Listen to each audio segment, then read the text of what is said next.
आज कोणती गंमत पाहणार आहोत आपण? क्रिकेटमध्ये टाकलेल्या ओव्हरला काय म्हणतात? षटक. 6 कोन असलेली भौमितिक आकृती? षटकोन. क्रिकेट खेळात उंचावरून 6 धावांसाठी मारलेला फटका? षटकार.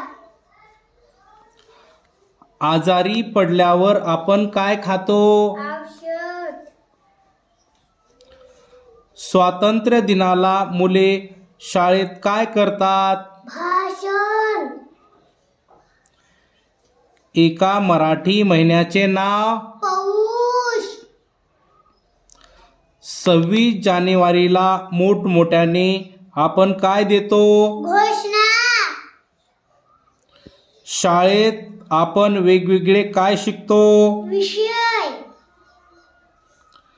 स्पर्धेतील विजेत्याला काय देतात? चषक.